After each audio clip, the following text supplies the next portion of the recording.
I think the agency's new job is attribution. I think attribution is the next $1 trillion problem. I really mean that. Google's operating off of a 500 touch point paradigm. The click to buy mantra is so non-existent. It's frustratingly asinine. Think about your own buying experience with anything. From an airline ticket to a pencil to a house, nobody sees an ad, buys the thing. Nobody. And there's this old 1970s Harvard Business School study that says it takes 7 touches before somebody's ready to convert. It's a 50-year-old data. We're still using it. It takes hundreds of touches, impressions, views, engagements, most of which people aren't even cognizant of. So an agency that's just looking myopically at like, oh, well, Google says, I don't care what Google says. Google lies. That's my quote of the day in the year in my lifetime. Google lies. Lying is built into the system. I'm so sorry, Fred. I know you're part of the mothership. I got to remember that when I'm on the show. But brought you on for a reason. We know it's always going to be this. It's not just Google. Facebook. If you sell 10 products, Google's going to say I sold 8 of those, and Facebook's going to say I sold 8 of those. You still only sold 10 products. So now, what's the mix? Where's the efficiency? Where's the margin? They're going to steal from each other, build high walls, not let each other see across. And then there's the agency that can say, well, I think here's the lift, here's the change, here's the impact, here's the impression. Businesses can't do that themselves. We just became so much more relevant. The more opaque the data gets and the more complex it gets, the more you need somebody who can actually interpret it. So then that's a good agency. It takes a good agency. So if you suck at data, if you haven't gone through Chris Mercer's measurement marketing, if you don't know what attribution is, if you're not playing with a real attribution tool, you're in a lot of trouble. But if you can go wrap your hands around that, you have more job security than any agency I can think of. There's not another agency on the planet or another skill set on the planet that's going to provide so much value. It's the little hinge that swings the big door. Yeah, it makes total sense, right? I mean, at the end of the day, anyone who keeps a job, it's because you prove that you have certain value, and attribution is all about proving that value and reallocating money into places that have better results. So totally agree on that. Not quite sure I'm going to argue with you on the $1 trillion opportunity because it might be overstating it. Hundreds of billions of dollars are being spent because people don't know where the conversion lift is coming from. If you could actually say, hey, this is your acquisition channel.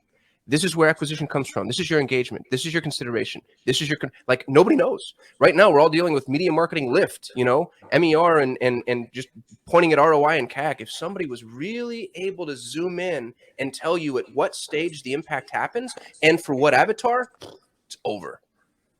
So I agree, and it's a really hard problem. And I just want to plug. We actually just published a blog post on our website at ventureppc.com where we manually created an attribution model for a D2C e-com client. Posted about how it was a total pain. It was 100 hours of collective work. We had people all over the globe helping us out with manual data entry. But this blog post walks through and shows the actual data of how we got to that point, including the concept of brand lift. There's 2 different kinds of pieces here that I think we're dancing around.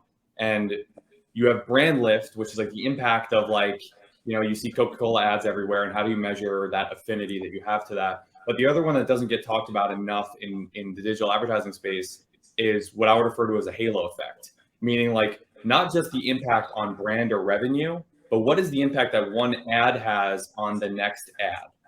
So what we were able to measure specifically here is all these different touch points and say, okay, well, for a non-branded Google search query, our average conversion rate was about 1%. 1% of those people who had historically clicked on that ad would convert.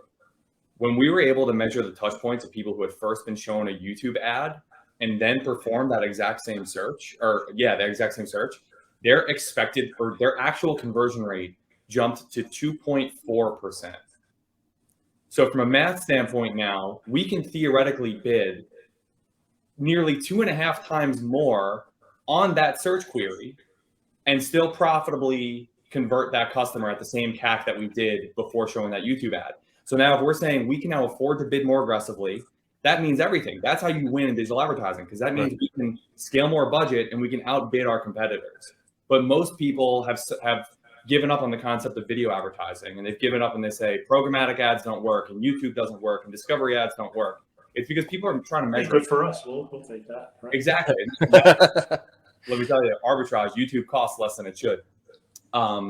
But that's the thing. And you need to be able to measure that and prove that to clients. But we weren't able to go to them and say, hey, look, like just of this cohort of people, and there's millions of kind of ways that people have interacted with our brands, but specifically pulling out the cohort of people who only saw one YouTube ad and only did one search on Google for this exact keyword. They were 2.5 times more likely to convert, and therefore we can scale with that audience. And then you factor in, we're running Pinterest for these people, we're running connected television. So you have all these different incrementality tests that you're doing across the board.